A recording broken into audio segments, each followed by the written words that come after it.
Hello students, welcome back to एकेडएक्सेल। आज अपन पेपर सॉल्यूशन करने वाले हैं जेई एडवांस का 2026 का पेपर और पेपर नंबर 2 करने वाले हैं उसके सॉल्यूशंस, जिसमें फिजिकल और इनऑर्गेनिक पार्ट में लेने वाला हूं आपके लिए। तो चलिए देखते हैं। तो देखिए पहला क्वेश्चन क्या बोल रहा है। पहला क्वेश्चन अपन को ये बोल रहा है कि at 300 kelvin the molar conductivities of the aqueous solution of 3 salts at 2 different concentrations are given. ये सब कंसंट्रेशंस मुझे दे रखी हैं और मुझे क्या प्रोवाइड कर रखा है। देखिए मोलर कंडक्टिविटी भी प्रोवाइड कर रखी। तो आपने एक इक्वेशन पढ़ी होगी, डेबाय हक्कल ऑनसैगर इक्वेशन, जो अपन को ये बताती है कि lambda M equals to lambda M not minus B under root C. ये वाली इक्वेशन आपने पढ़ी होगी, राइट। इसी इक्वेशन पर बेस्ड है, इसी इक्वेशन को मैं इन सब के लिए लगाऊंगा।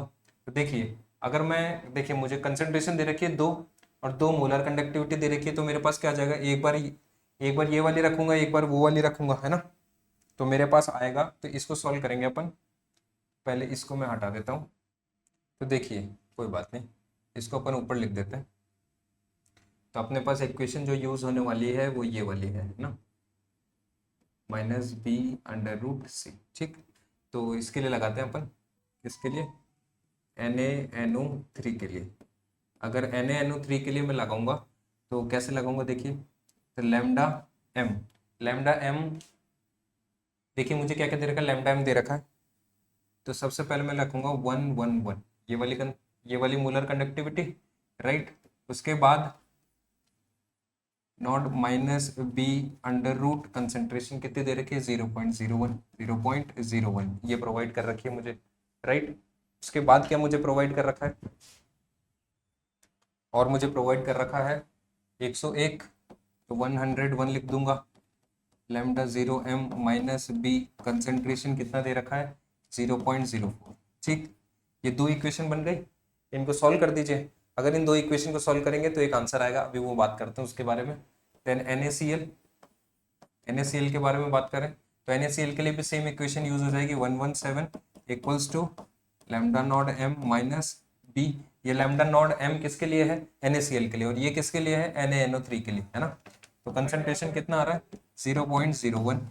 उसके बाद 107 equals to lambda not m minus B, कितना आ रहा है, 0.04। ठीक, उसके बाद अपन को लगानी है सिल्वर नाइट्रेट के लिए।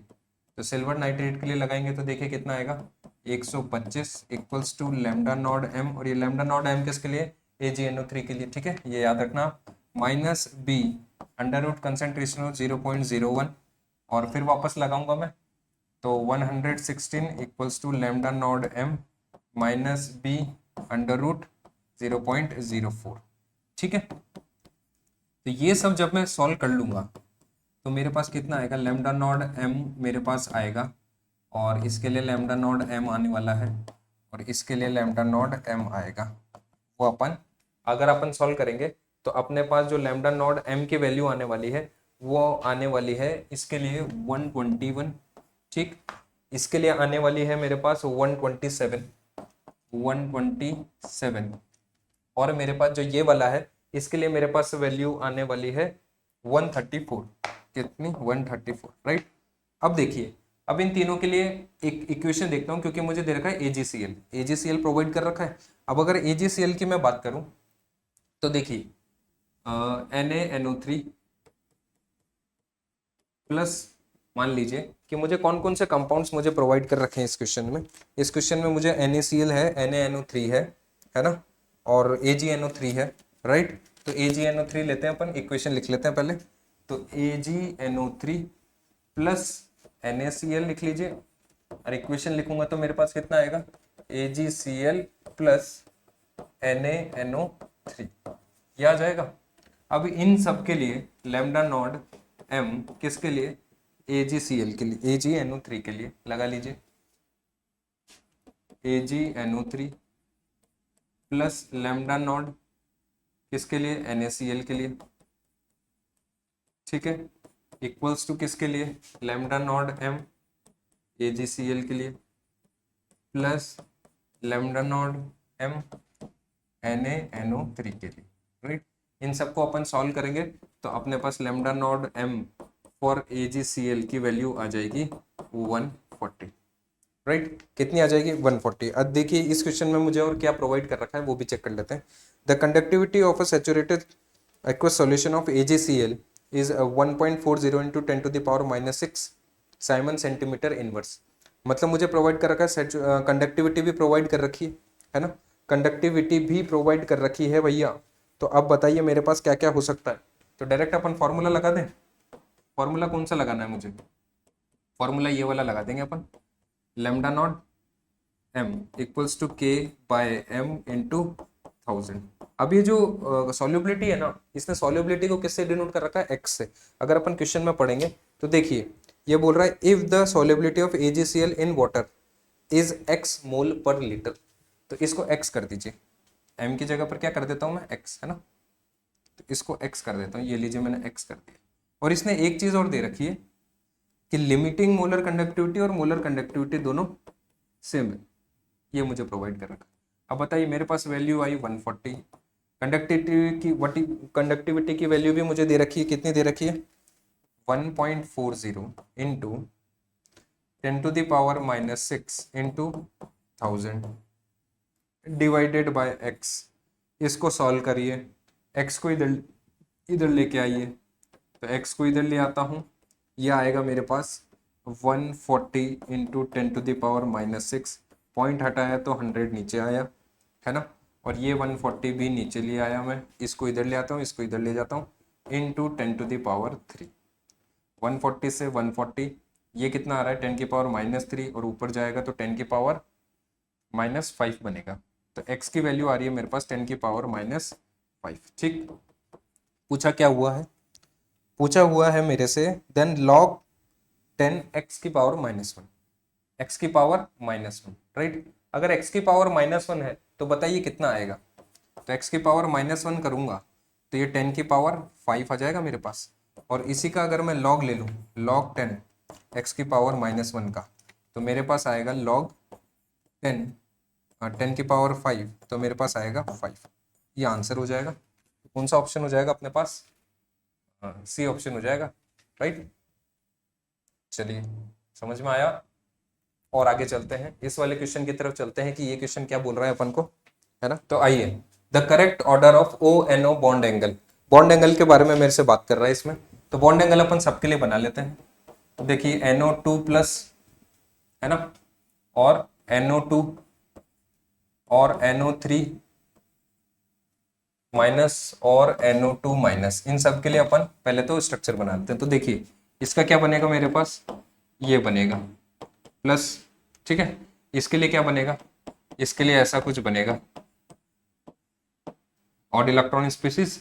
इसके लिए 3 है, तो 3 है तो एक पर तो ये चला जाएगा, और ये एक माइनस ये वाला, तो एक डबल बॉन्ड O माइनस और 2 लोन पेयर। अब बताइए एंगल कितना कितना आ रहा है? देखिए इसका एंगल कितना? 180, ठीक है। इसका एंगल कितना? 120, नहीं, इसका एंगल 134 के अराउंड होता है। कितना होता है? 134। इसका एंगल 120, और देखिए ये लोन पेयर है तो इधर रिपल्शन करेगा, इसका एंगल 120 से तो कम है, तो ये वाला ऑर्डर आ जाएगा NO2+, फिर NO2+, NO2, NO3 माइनस, और ये P ऑप्शन आ जाएगा। ठीक है, सिंपल था ये भी। चलते हैं आगे। पहला क्वेश्चन देखते हैं उसी में। Natural rubber on complete ozonolysis gives compound X. पहले तो नेचुरल रबर को बनाना है भाई हमको। पहला टास्क क्या है? नेचुरल रबर बनाना।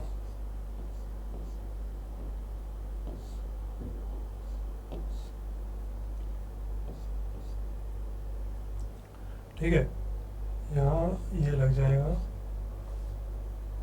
और वापस से ऐसा स्ट्रक्चर आपको ड्रॉ करना है। ठीक है, इस टाइप का स्ट्रक्चर आपको ड्रॉ करना है।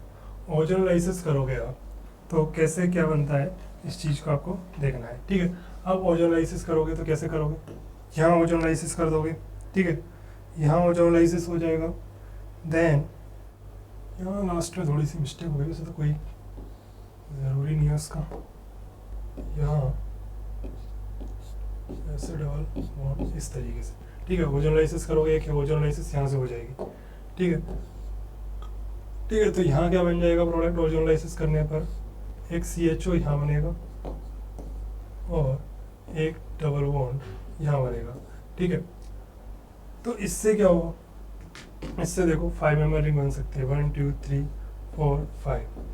5 मेंबर रिंग कैसे बनेगी, जैसे NOH की रिएक्शन कराओगे तो इनोलेट यहाँ आएगा, इनोलेट यहाँ आएगा। ठीक है, तो क्या प्रोडक्ट बनेगा, ये 5 मेंबर की रिंग बनेगी। एक ही प्रोडक्ट दिख रहा है तो ऑप्शन ए क्या हो जाएगा, इसका करेक्ट हो जाएगा।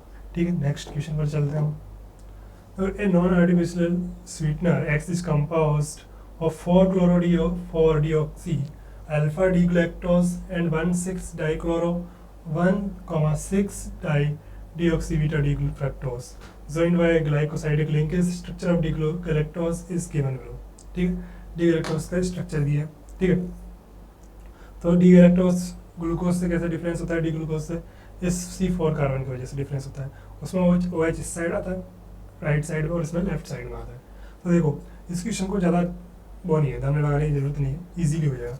बीटा डी फ्रैक्टोज पता होना चाहिए और क्या होना चाहिए, अल्फा डी गैलेक्टोज पता होना चाहिए। बीटा डी फ्रैक्टोज देखो दोनों साइड OH सेम होते हैं, तो OH की जगह Cl लगा हुआ है, दोनों सेम साइड होते हैं नीचे की तरफ, तो OH इस है। तो ये बीटा डी गैलेक्टोज है, सॉरी बीटा डी फ्रैक्टोज है। और ये भी क्या है, दोनों इसमें भी क्या है, सेम साइड है, CH2Cl भी, और इसमें भी ये भी सेम साइड है, OH भी नीचे की साइड है। तो ये क्या है, बीटा डी फ्रैक्टोज। बट देखो इसमें ऊपर की साइड, इसमें ऑपोजिट साइड है, तो ऑपोजिट साइड क्या होता है, alpha D galactose, alpha D fructose होता है। तो ये तो हो नहीं सकते, ये दोनों होंगे। ठीक है, देन इन दोनों में से कैसे डिसाइड करना है, देखो जो C4 कार्बन होता है वो इसमें OH है। ठीक है, तो गैलेक्टोज में क्या होता है, गैलेक्टोज में OH C4 पोजीशन पर ऊपर की साइड होता है। ठीक है, लेकिन OH नहीं है, Cl है, तो Cl ऊपर की साइड रहेगा। और ग्लूकोज में क्या नीचे की साइड होता है, अगर ग्लूकोज होता तो ये होता। तो लेकिन क्या है क्या, डी गैलेक्टोज है, तो ये डी गैलेक्टोज के लिए स्ट्रक्चर रहेगा। तो ऑप्शन ए किसका, इसका करेक्ट हो जाएगा। ठीक है, चलो देखिए ये वाली रिएक्शन देखिए, तो ये बोल रहा है कि रिएक्शन हो रही है R से P। अगर मैं इसके लिए रेट ऑफ रिएक्शन लिखूं तो मेरे पास आएगा D माइनस dR/dt, है ना, इक्वल्स टू dP/dt। इधर लिखते हैं, थोड़ा सा इधर लिखते हैं ताकि विजिबल रहेगा। रेट ऑफ रिएक्शन मेरे पास है माइनस dR/dt, ठीक, equals to dP/dt equals to KR, concentration of R। क्या यही है, क्या यही लिख सकता हूँ क्या, बोलिए, ये लिख सकता हूँ, राइट। अब देख लेते हैं क्या क्या पूछ रहा है। मेरे से पूछ रहा है कंसेंट्रेशन ऑफ P और T के बीच में ग्राफ। अगर कंसेंट्रेशन ऑफ P और T के बीच में ग्राफ देखूं तो P का कंसेंट्रेशन तो इंक्रीज होगा, ये तो कंफर्म हो गया, पर इन्फाइनाइटली भी इंक्रीज नहीं होगा। ये बता रखा है इन्फाइनाइटली इंक्रीज होगा, पर एक टाइम पर जाके कांस्टेंट हो जाएगा ना, क्योंकि रिएक्शन भी तो खत्म होगी एक टाइम पे जाके। तो ये वाला तो ऑप्शन नहीं होगा। अब देखिए dR/dt और R के बीच में ग्राफ, तो देखिए dR/dt और R के बीच में ग्राफ ये वाला जो दे रखा है, तो इसके लिए अगर मैं लिखूं तो मेरे पास आना चाहिए dR/dt equals to minus K concentration of R। तो ये तो नेगेटिव स्लोप के साथ ऐसा आना चाहिए, ना कि ऊपर जाना चाहिए, तो ये भी गलत हो गया। ठीक है, अब dP/dt और T के बीच में, तो dP/dt और वो वाला देखिए, तो T की टर्म मुझे बनानी पड़ेगी क्योंकि T की टर्म है नहीं इसमें। तो देखिए इधर लिख लेता हूँ dP/dt इक्वल्स टू K। अब R की जगह पे मैं लिख सकता हूँ R0 e की पावर माइनस KT, ये लिखूंगा। अगर T 0 रख दूं मैं, T इनफाइनाइट रख दूं इधर, तो 1/E कर दीजिए इसको, 1/E की पावर KT, है ना। तो T को अगर मैंने इनफाइनाइट रख दिया तो ये हो जाएगा 0, तो यहाँ पर जाएगा। और अगर T को 0 रख दिया मैंने तो ये हो जाएगा एक कांस्टेंट वैल्यू, तो ये सही है, ये वाला सही है ग्राफ। अच्छा, K की वैल्यू क्या हमेशा कांस्टेंट रहेगी, हाँ सर हमेशा कांस्टेंट रहेगी, तो लीजिए C और D ऑप्शन इसके करेक्ट आ जाएंगे। तो देखिए इस क्वेश्चन की तरफ चलते हैं। ये बोल रहा है Xe प्लस F2 रिएक्शन कर रहे हैं, तो ये बनाएंगे XeF4, ठीक। उसके बाद ये बना देगा XeF6 और ये बनाएगा XeO3, ठीक है। तो लोन पेयर कितने आ रहे हैं इधर, लोन पेयर मेरे पास आ रहे हैं 2। ये बोला 2 लोन पेयर, हाँ सर ये सही है। Q has perfect octahedral geometry, नहीं, इसके पास होगी डिस्टॉर्टेड ऑक्टाहेड्रल ज्योमेट्री होगी, ठीक है, डिस्टॉर्टेड होगी तो ये गलत हो गया। Q can act as a fluorinating agent, हाँ सर ये फ्लोरिनेटिंग एजेंट की तरह यूज हो सकता है क्योंकि फ्लोरीन दे रहा है। The molecular structure of R is trigonal pyramidal. हाँ, इसकी अगर अपन बात करें स्ट्रक्चर की तो ये आएगा, ट्राइगोनल पिरामिडल आ रहा है, तो अपने पास ए, सी और डी ऑप्शन आ जाएंगे। ठीक है, आगे चलते हैं।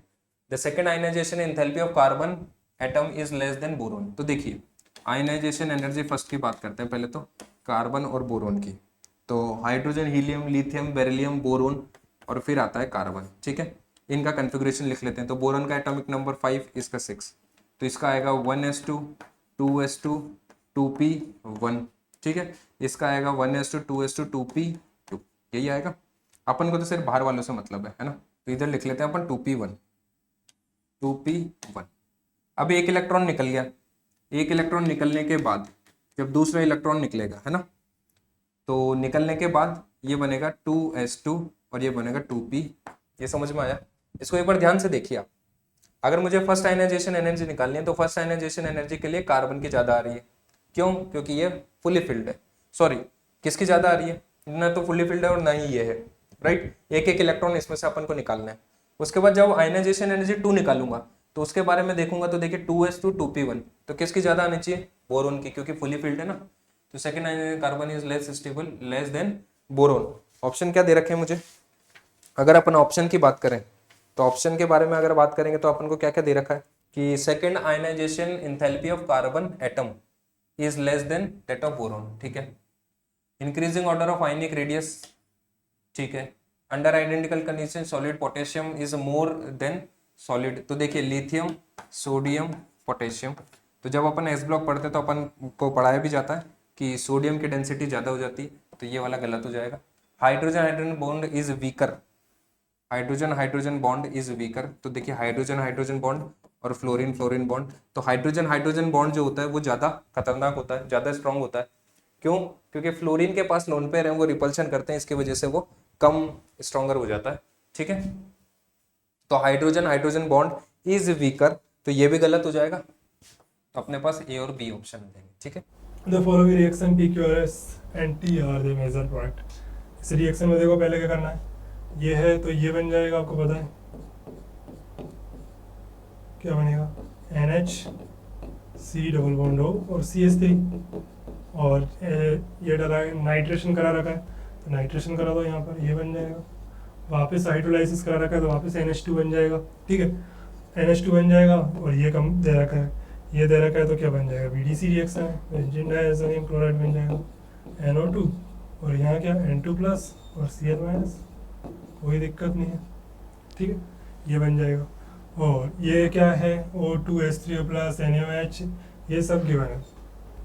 तो ये रिएक्शन हम पहले देख चुके हैं, क्या होगा बताओ, यहाँ क्या बन जाएगा, ये फाइनली क्या बन जाएगा, टी क्या बनेगा,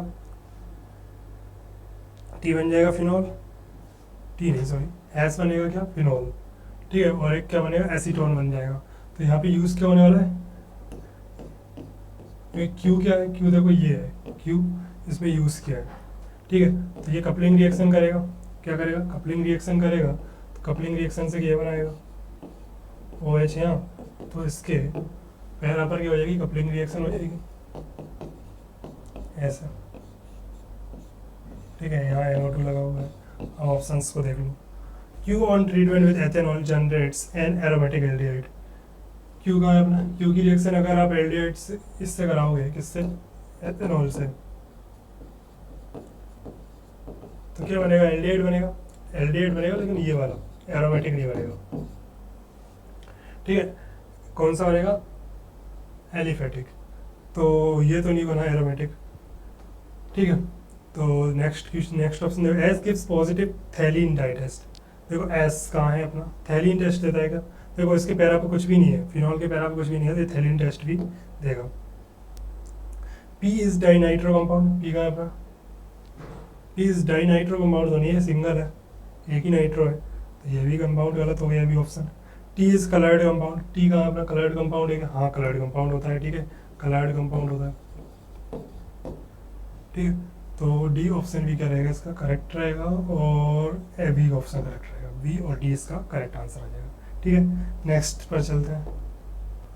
the correct statement regarding sugars is are, क्या गिवन, स्पेसिफिक रोटेशन दिया है, ग्लूकोज का और एल फ्रक्टोज का, ठीक है। अब स्टेटमेंट पढ़ना है। On treatment with HNO3 gluconic acid is oxidised to saccharic acid, correct बात है।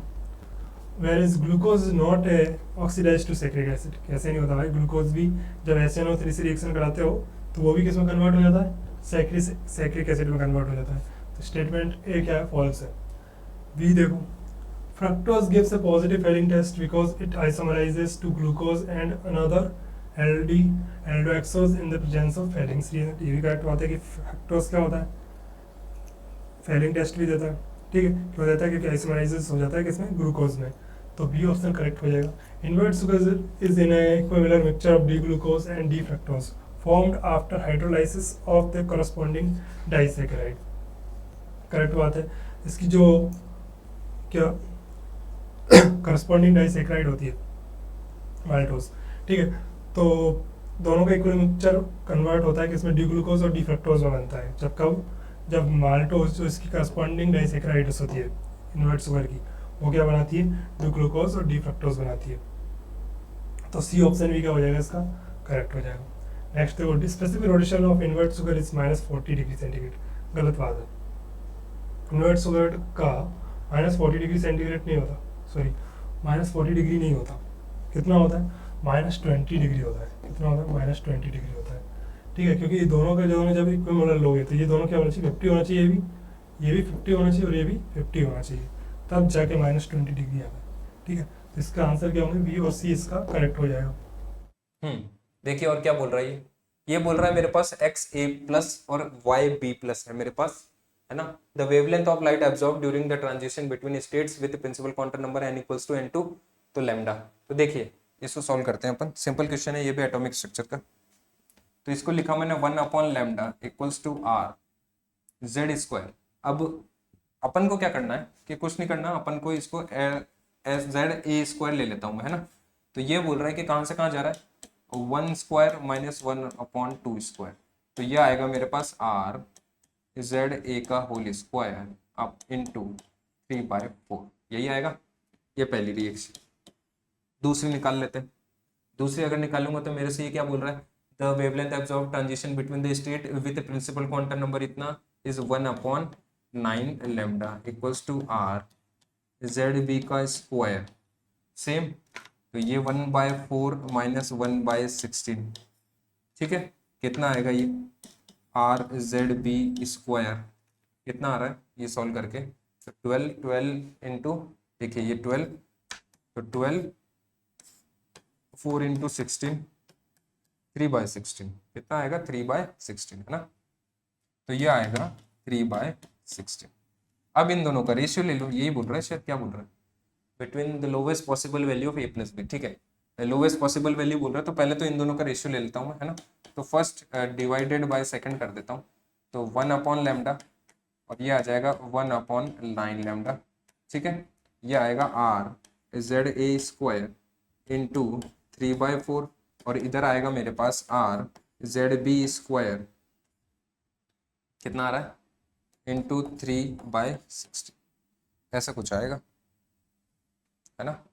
तो R से R कैंसिल, लैम्डा से लैम्डा कैंसिल, 3 से 3 कैंसिल, 4 से 16 कैंसिल 4 में, तो मेरे पास आया 9 = ZA² अपॉन ZB² अपॉन 4,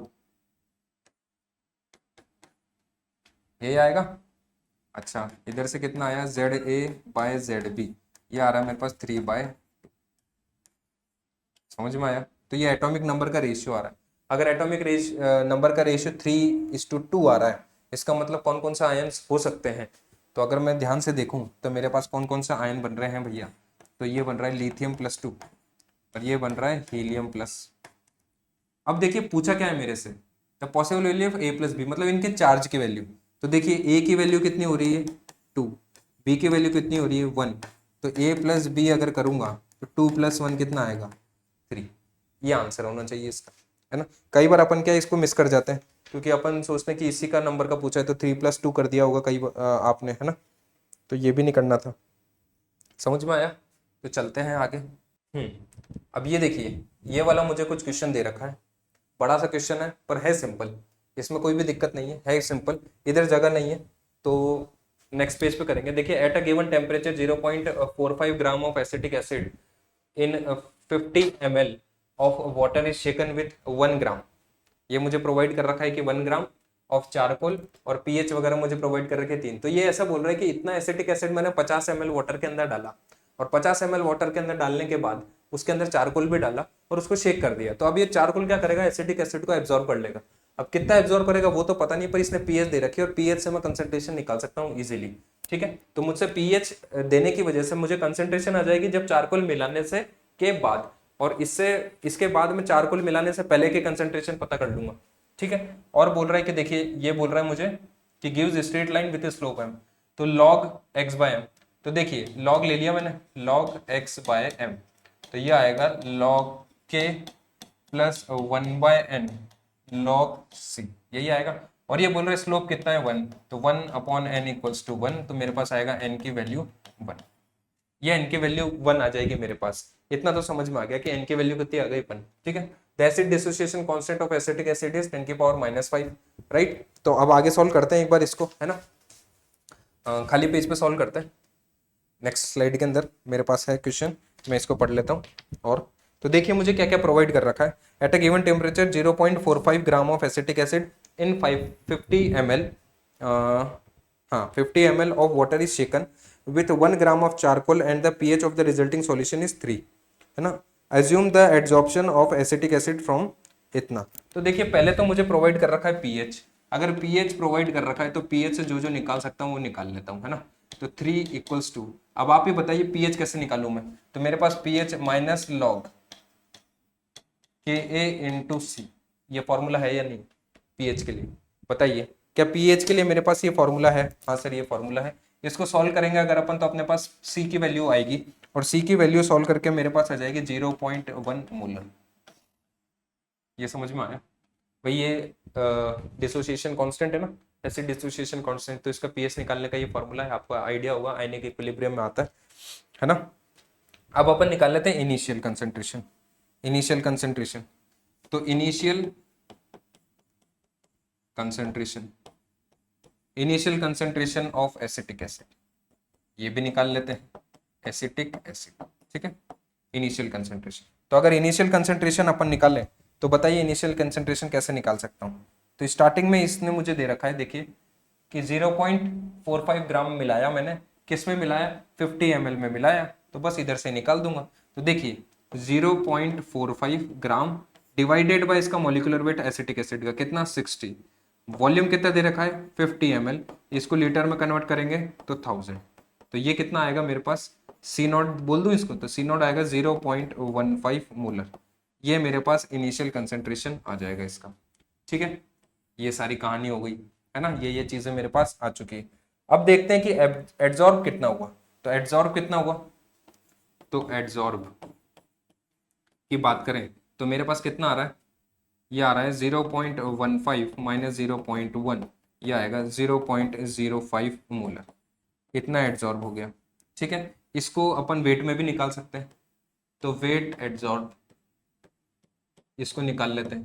देखिए कितना आएगा 0.05, ये क्या है मेरे पास मोलरिटी में है। अगर मोलरिटी को मैं वॉल्यूम से मल्टीप्लाई करूंगा तो क्या बनेगा मेरे पास, ये लीजिए, और इसको मैंने लीटर से मल्टीप्लाई भी कर दिया, लीटर में कन्वर्ट कर दिया। ठीक है, उसके बाद मोल्स आ गए मेरे पास। अब मोल्स को मुझे ग्राम में चेंज करना है तो मॉलिक्यूलर वेट से मल्टीप्लाई कर दूं। मॉलिक्यूलर वेट कितना 60, ये लीजिए 60 से मल्टीप्लाई भी कर दिया मैंने, है ना। तो ये क्या आ गया मेरे पास, वेट आ गया। अब ये जो वेट आ रहा है मेरे पास कितना आ रहा है, लगभग 0.15 ग्राम आएगा, 0.15 ग्राम, राइट। अब क्या पूछा हुआ है मेरे से और देखते हैं अपन, है ना। द वैल्यू ऑफ के इन लीटर पर मोल, ऐसा कुछ बोल रहा है मेरे से, है ना। और मेरे पास दे रखा है x। अब देखिए मेरे पास जो इक्वेशन दे रखी है वो क्या दे रखी है, x by m equals to K C, यही इक्वेशन थी। x कौन है इधर देख लेते हैं। देखिए x is the mass of acetic acid absorbed, तो 0.15। ठीक है, m is the mass of charcoal, charcoal कितना था 1 ग्राम, इक्वल्स टू k की वैल्यू तो मुझे निकालनी है। और क्या पूछ रहा है, c is the equilibrium concentration of acetic acid in the solution after adsorption is complete complete होने के बाद आफ्टर एड्जॉर्प्शन इज कंप्लीट, तो 0.1 था ना वो, तो पूरा 0.1 इंटू 0.1, तो यहां से मेरे पास के की वैल्यू कितनी आने वाली है 1.5। समझ में आया? बिल्कुल सिंपल था, ऐसा कोई हार्ड एंड फास्ट था नहीं, है ना। चलिए आगे चलते हैं। देखिए मुझे ये रिएक्शन प्रोवाइड कर रखी है, in a solvent S compound B is partially dissociated into C and D as given below, ऐसे मिला रहा है। तो B C and D are non volatile, the molar mass of B, तो इधर लिख देता हूं मैं, molar mass of B is 10 times of molar mass of S. S मतलब कौन है? सॉल्वेंट, ठीक है। तो ये काम आएगा क्योंकि बी कौन है? बी सॉल्यूट, सॉल्यूट और तो बी सॉल्यूट है, तो molar mass of solute divided by molar mass of solvent equals to 10 मुझे रेशियो दे रखा है, ये हो सकता है अपने काम आ जाए कहीं, है ना। स्टैंडर्ड बॉइलिंग पॉइंट, तो स्टैंडर्ड बॉइलिंग पॉइंट मुझे कितना दे रखा है देखिए, तो स्टैंडर्ड बॉइलिंग पॉइंट मुझे दे रखा है टी नॉट बी, मुझे दे रखा है, कहाँ गया, 400 केल्विन, और मुझे क्या दे रखा है, and the standard enthalpy of vaporisation, तो इंथैल्पी ऑफ वेपोराइजेशन भी मुझे प्रोवाइड कर रखा है भैया, एंथैल्पी ऑफ वेपोराइजेशन ये मुझे प्रोवाइड कर रखा है 10, स्टैंडर्ड एंथैल्पी ऑफ वेपोराइजेशन, है ना, ये प्रोवाइड मुझे कर रखा है।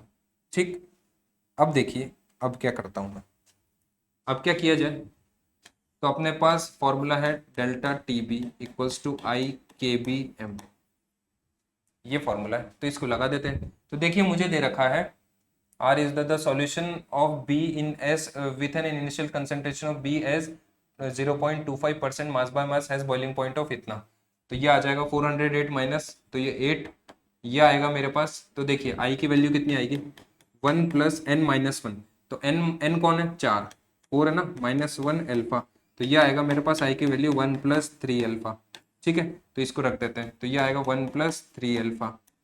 अब Kb की वैल्यू कितनी होती है, Kb की वैल्यू आपको पता होगी R इंटू डेल्टा टीबी या फिर टीबी नॉट, टीबी नॉट, तो अब टीबी नॉट कितना दे रखा है मुझे 400 का square into molecular weight of solvent upon 1000 into latent heat of vaporisation, ऐसा कुछ फॉर्मूला है ना, ये लेटेंट हीट ऑफ वेपोराइजेशन होगा, ठीक है।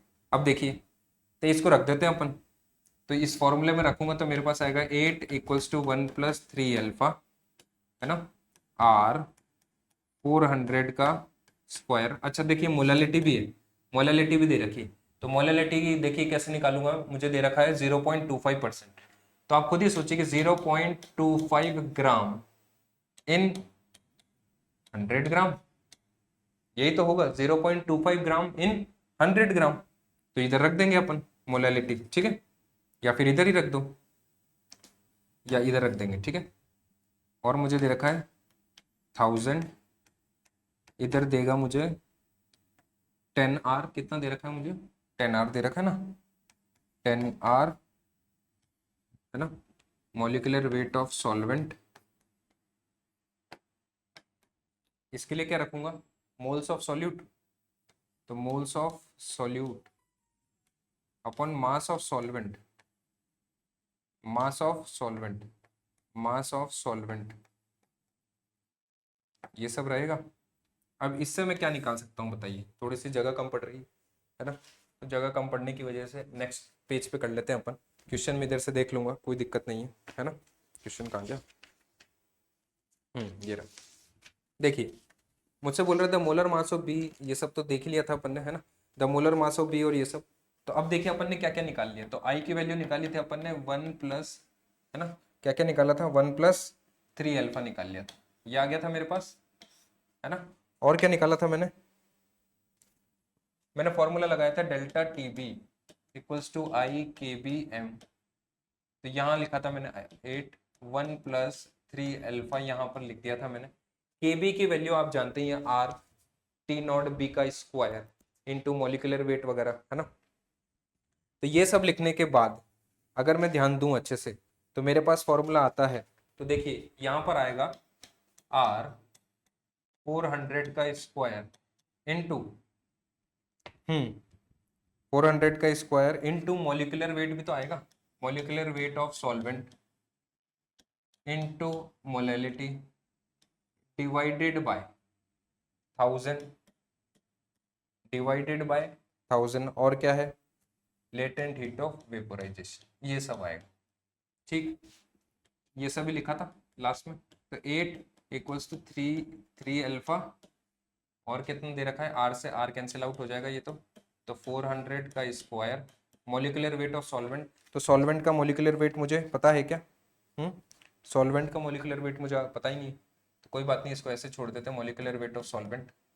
ठीक है, मल्टीप्लाई बाय मोलैलिटी कैसे निकालो, तो देखिए मोलैलिटी के लिए मुझे क्या दे रखा है, वेट दे रखा है, तो 0.25 डिवाइडेड बाय मॉलिक्यूलर वेट भी शायद प्रोवाइड कर रखा, the mole percentage of A, और क्या दे रखा है at bar and a solution of B in S with an initial concentration of B is इतना, has a boiling point of इतना at 1 bar pressure in this solution the mole percentage of B that has been dissociated, मतलब alpha की value निकालनी है, सीधी बात है ना। अगर अल्फा की वैल्यू मुझे निकालनी है तो देखते हैं, तो मॉलिक्यूलर वेट ऑफ सॉल्यूट भी मुझे नहीं पता इसका मतलब, और तो ये तो मोल्स आ गए, और क्या निकालते हैं अपन इसमें, वेट ऑफ किसका, सॉल्वेंट का। तो आप खुद ही बताइए वेट ऑफ सॉल्वेंट कितना आएगा भाई, मुझे कितना दे रखा है, वेट ऑफ सॉल्वेंट कितना आएगा, 100 माइनस इसमें कुछ प्रोवाइड कर रखा है ना, ये दे रखा है ना 0.25, तो आप खुद ही सोचिए 0.25 कितने में है, 100 ग्राम में है, तो 100 माइनस 0.25 तो मेरे पास कितना आएगा, 99.75 तक आ जाएगा, है ना, सॉल्वेंट का। तो यहाँ पर लिख दूंगा, क्या लिखूंगा, 99.75, और ये अपन ने किस में चेंज कर दिया इसको, 1000 से मल्टीप्लाई करके केजी में भी कन्वर्ट कर दिए, डिवाइड में क्या क्या आ जाएगा मेरे पास, 1000 इंटू 10R, ये सब आ जाएगा। इसका आप काटा पीटी करेंगे, बहुत भयंकर काटा पीटी हो जाएगी, ठीक है, बहुत भयंकर होएगी काटा पीटी। और देखिए molecular weight of solvent upon molecular weight of solid भी मुझे प्रोवाइड कर रखा है, तो इसकी वैल्यू अपन ने स्टार्टिंग में भी लिखी थी, और अपन को दे रखा था कि molecular weight of B equals to 10 times of molecular weight of solvent. तो molecular weight of solvent divided by इतना, तो 1/10 आ जाएगा। इस 1/10 को अपन रख देंगे, है ना, इन दोनों पर 1/10 को हम इनके लिए रख देंगे, तो अपने पास अल्फा की वैल्यू जो आएगी वो सॉल्व करने पर अपने पास अल्फा की वैल्यू आ रही है 0.3317, अगर परसेंटेज में करेंगे तो 33.17%। ठीक है, सॉल्व कर लीजिएगा इसको, बिल्कुल सिंपल था, ये भी थोड़ी कैलकुलेशन लग रही होगी आपको। ये वाला देखते हैं, तो देखिए CO 6 लिगेंड आ जाते हैं, तो अपन के पास ये वाला स्ट्रक्चर बनता है ना, और इसने बोला है सिस, तो सिस के लिए अपन को Cl को आसपास लगाना पड़ेगा, और ये ऐसा बनेगा, ये भी कुछ ऐसा बनेगा, ये कुछ ऐसा बनेगा, ये कुछ ऐसा बनेगा, यहाँ पर NH3 आएंगे, अमोनिया आ जाएगा, यहाँ भी अमोनिया आ जाएगा भैया, और यहाँ भी अमोनिया आ जाएगा। ठीक, ये सिस हो गया।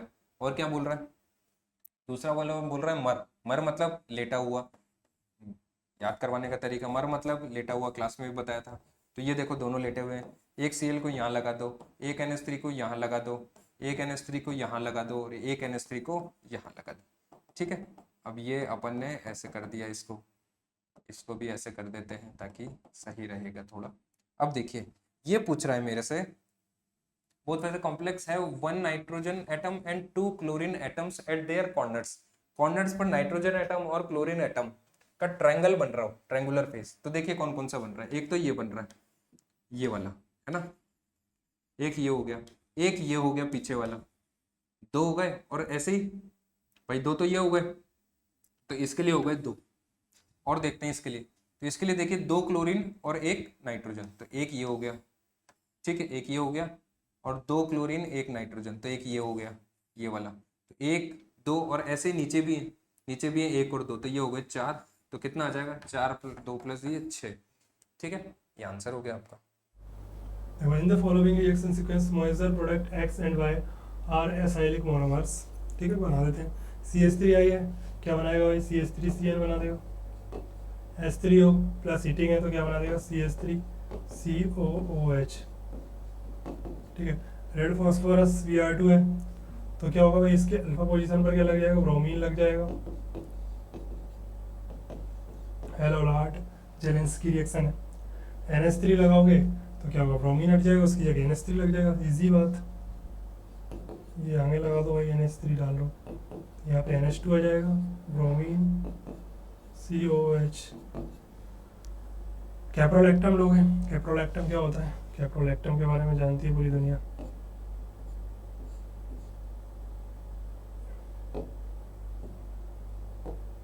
डबल बॉन्ड O NH, ठीक है।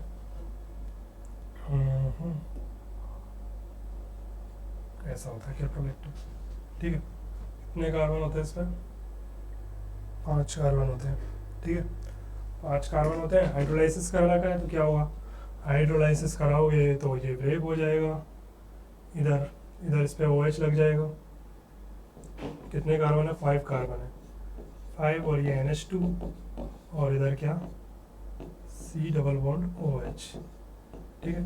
हाइड्रोलाइसिस करा दिया, ठीक है। क्या कर रहे हैं? बोल रहे हैं 500 मोल X के ले लो आप, ये X है और ये Y है, दोनों के 500 मोल X का 500 मोल Y के, और 1 मोल क्या मिलेगा? Single biodegradable acyclic copolymer Z as the only product, the amount of Z formed in gram is, ये बता।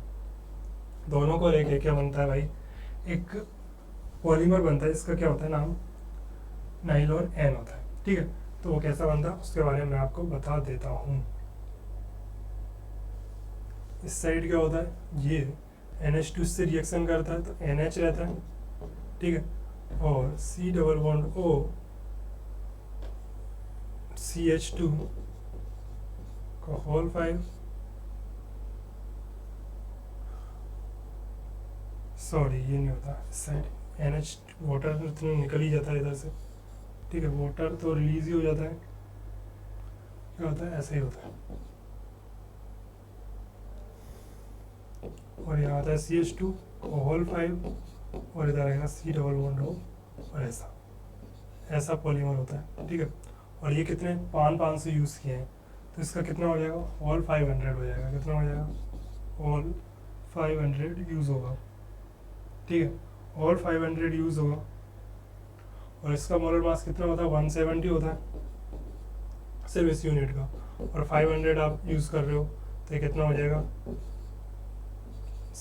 ये हो जाएगा 85,000, ठीक है। अब इसमें वाटर भी है, वाटर का मॉलिक्यूल निकला है तो वाटर का भी ऐड करना पड़ेगा, तो कितना हो जाएगा? 18। वाटर का मोलर मास कितना? 18 यूज़ करना पड़ेगा। तो ये आएगा इसका, किसका? जेड का अमाउंट, ठीक है। जेड का अमाउंट कितना आ जाएगा? इतना आ जाएगा। 2 volatile liquids, क्या क्या दे रखा है मुझे? 2 volatile liquids A and B form an ideal solution. Consider the 5 molar solution of B in A. तो देखिए 5 molal solution of B in A। तो मैं बोल सकता हूँ 5 मोल B in A। In A मतलब मैं ऐसा बोल सकता हूँ इसको, इन 1000 ग्राम A। तो इसको ऐसे भी तो बोल सकता हूँ 5 मोल B इन 1000 डिवाइडेड बाय, इसका मोलिकुलर वेट है क्या मेरे पास A का 50, तो इसका मोल आ जाएगा ना। मोल आ जाएगा तो भाई मोल फ्रैक्शन आ जाएगा, है ना, क्योंकि मोल फ्रैक्शन की तो जरूरत पड़ेगी अपन को। तो ये कितना आ रहा है? 20। तो ये आ जाएगा मोल्स ऑफ B आया मेरे पास 5 और मोल्स ऑफ A आ गया मेरे पास 20, ठीक है। तो मोल फ्रैक्शन भी निकाल सकते हैं। मोल फ्रैक्शन ऑफ A कितना आ रहा है? 20/25। कितना आ रहा है? 4/5। और मोल फ्रैक्शन ऑफ B कितना आ जाएगा? तो ये आ जाएगा 5/25। तो ये आ रहा है 1/5, ठीक है। ये चीजें आ गई मेरे पास, है ना। और चीजें देख लेता हूं मैं। The vapour pressure of pure A at इतना इज, the vapour pressure of pure A at 300 kelvin is इतना। Vapour pressure of pure A भी दे रखा है ना। और देखिए टोटल वेपर प्रेशर भी मुझे प्रोवाइड कर रखा है, ठीक। गैस कांस्टेंट वगैरह सब कुछ दे रखा है। तो इसमें मैं एक फॉर्मूला लगा सकता हूँ, PA equals to P0A XA, ये वाला लगा सकते हैं। तो देखिए मुझे क्या दे रखा है, ये सब मुझे पता है। तो XA मुझे दे रखा है प्योर A, प्योर A के लिए मुझे दे रखा है 105। तो 105 into mole fraction of A कितना? 4/5। तो इधर से PA की वैल्यू निकाल लेंगे अपन। पी ए की वैल्यू कितनी आ रही है इधर से अगर चेक करेंगे अपन, तो पी ए की वैल्यू मेरे पास आनी चाहिए, पी ए की वैल्यू आ रही है मेरे पास 84 mmHg। ठीक, इसको इधर नेक्स्ट पेज पे कर लेते थोड़े साफ सुथरे। तो देखिए P A equals to P not A X A, यही था। अब देखिए इसकी वैल्यूज रख देता हूँ। तो ये है मेरे पास, मुझे निकालना है पी ए। पी नॉट ए 105 दे रखा है, और एक्स ए की वैल्यू कितनी है, एक्स ए की वैल्यू है मेरे पास 4/5। तो 4/5 इसको सॉल्व करेंगे तो अपने पास आएगा 84 mmHg, यही आ रहा है। ठीक है, और क्या दे रखा है। अब देखिए इससे मैं बी भी निकाल सकता हूँ, कैसे, क्योंकि टोटल प्रेशर तो मुझे पता है ना, टोटल प्रेशर 100 दे रखा है, 84 करिए इसमें से, तो मेरे पास आएगा 16 mmHg। अब इसी से मैं एक चीज और निकाल सकता हूँ, तो P B equals to X B P nought B, तो पी नॉट बी भी तो निकाल सकता हूँ। तो पी नॉट बी मुझे दे रखा है, ठीक है, 16 डिवाइडेड बाय एक्स बी की वैल्यू कितनी, एक्स बी की वैल्यू 1/5। तो एक्स बी की वैल्यू 1/5 मतलब 1/5 कितनी आ रही है ये 80, 1/5 रख के मेरे पास आ रही है 80 mmHg। ये आ गई। जो जो वैल्यूज मेरे पास नहीं थी वो सारी वैल्यूज अपन ने निकाल ली, पी ए निकाल लिया, पी बी निकाल लिया, पी नॉट बी भी निकाल लिया। और क्या पूछ रहा है मेरे से कि molar volume of pure B and molar volume of pure B in liquid phase and in vapour phase. तो मोलर वॉल्यूम क्या होता है, तो देखिए molar volume of pure B in liquid phase, ये देख लेते हैं पहले तो, है ना। तो लिक्विड फेज में कितना आ रहा है वो चेक कर लेते हैं, राइट। तो देखिए मोलर वॉल्यूम मतलब V/N RT/P, तो 0.08 इंटू टी। टेम्परेचर कितना दे रखा है, टेम्परेचर क्वेश्चन में कितना दे रखा है 300 केल्विन, 300 केल्विन, तो 300 डिवाइडेड बाय प्रेशर। प्रेशर कितना है मेरे पास, प्रेशर कितना है 80। किसके लिए पूछ रहे, प्योर बी के लिए ना, तो प्योर बी का 80 है ना, तो 80 डिवाइडेड बाय 760 mmHg, राइट। तो ये सॉल्व अगर करेंगे अपन तो अपने पास आएगा 228 लीटर पर मोल। ठीक है, और क्या पूछा है मेरे से देखते हैं, और भी तो कुछ चीजें पूछी हैं। और देखिए और मेरे से क्या पूछा है, molar volume of pure B in vapour phase भी तो पूछा है, vapour phase.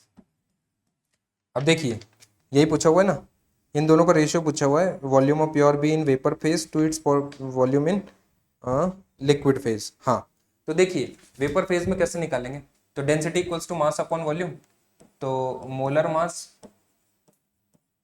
Divided by density. Molar mass कितना दे रखा है मुझे, मोलर मास मुझे प्रोवाइड कर रखा है 57, डेंसिटी 0.5, तो ये आएगा 57 डिवाइडेड बाय 0.5।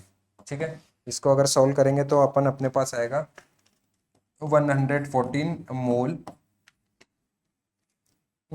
ml पर मोल आ रहा है। ये आ रहा है ml पर मोल, ml पर मोल। इसको अपन कन्वर्ट कर देते हैं लीटर में, तो 114 लीटर पर मोल। ठीक है, अब इन दोनों का रेशियो ले लो, सिंपल। इन दोनों का अगर रेशियो ले लोगे तो कितना आएगा, इन दोनों का रेशियो ले लीजिए। और रेशियो पूछा हुआ है मेरे से, the ratio of molar volume of pure B in vapour phase, vapour phase, और इसका मुझसे पूछा हुआ है।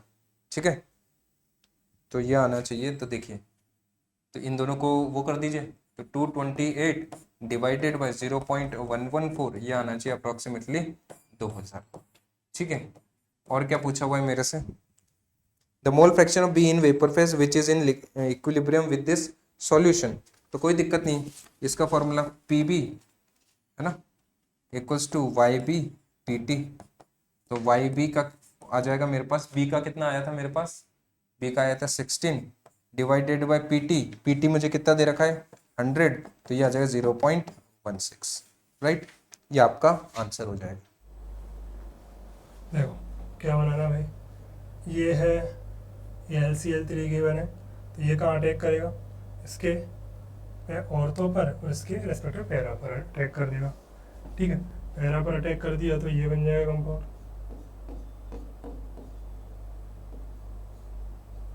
Cl और double bond O, CH3 CH3। अब क्या करना है, NaI है, Cl हटेगा, आयोडीन आएगा इसके अंदर, इसके प्लेस पर क्या आएगा, आयोडीन आएगा।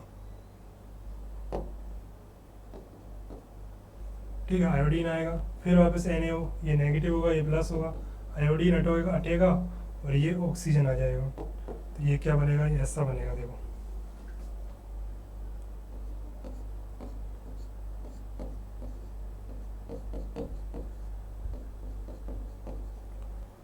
कैसा, ये डबल बॉन्ड हो, यहाँ ऑक्सीजन,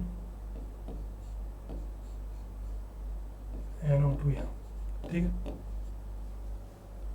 देन NaBH4 डाला हुआ है, तो ये एक सेकेंड, यहाँ ये ईस्टर नहीं है, कीटोन ही है, ठीक है। तो क्या होगा, ये कीटोन एल्कोहल में कन्वर्ट हो जाएगा, एल्कोहल है फिर ब्रोमीन है, तो एल्कोहल भी हटेगा, ब्रोमीन आ जाएगा, तो के क्या आ जाएगा, इस जगह आ जाएगा कंपाउंड के हमारा क्या, ऐसा।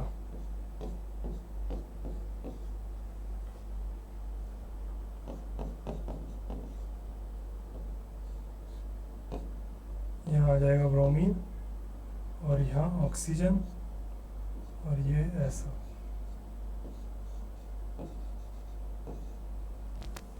यहाँ NO2,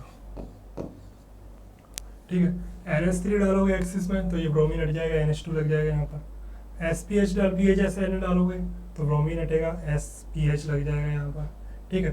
अब देखो क्या बोला है, यही होने वाला है, ब्रोमीन हटेगा, NH2 लग जाएगा और यहाँ से क्या, ब्रोमीन हटेगा, SPH लग जाएगा, क्या लग जाएगा, SPH, ठीक है।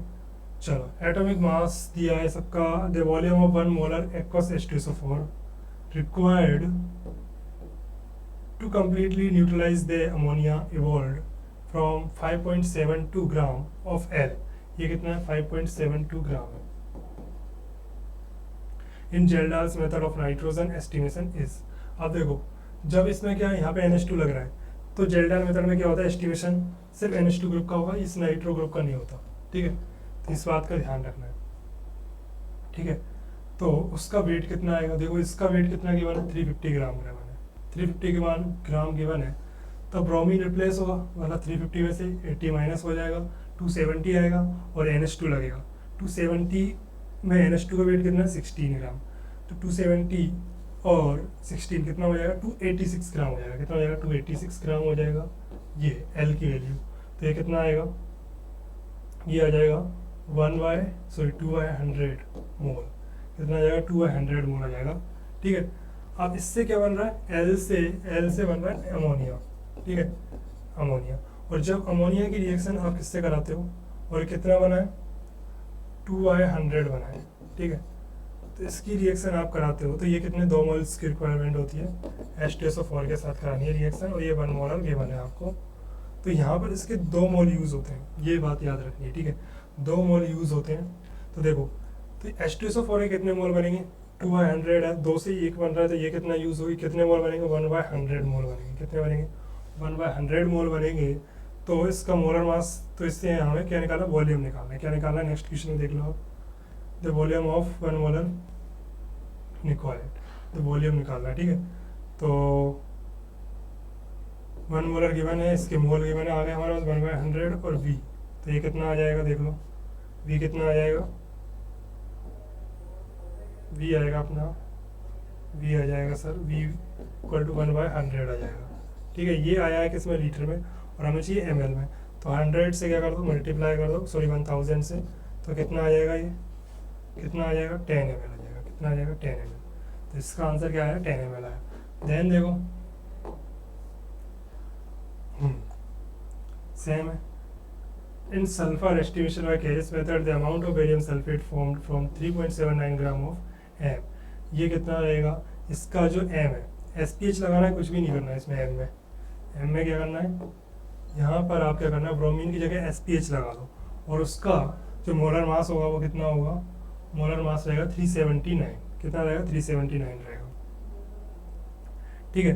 इस M के साथ रिएक्शन करा रहे हो आप, और क्या बना रहे हो, बेरियम सल्फेट, क्या बना रहे हो, बेरियम सल्फेट बना रहे हो, बेरियम सल्फेट बना रहे हो, ठीक है। तो ये 379 है और इसका मोलर मास कितना है, सॉरी ये तो मोलर मास है, इसके मोल कितने आ जाएंगे, ये कितना क्या बना 3.79 और इसको डिवाइड कर दो 379 से, तो ये कितना 1 मोल रहेगा, कितना रहेगा 1 मोल रहेगा, ठीक है 1 मोल रहेगा। और ये कितना बना है, ये भी 1 मोल बना हुआ है, ठीक है 1 मोल बना हुआ है। तो 1 मोल 1/100, सॉरी 1/100 रहेगा, तो ये कितना रहेगा 1/100 मोल।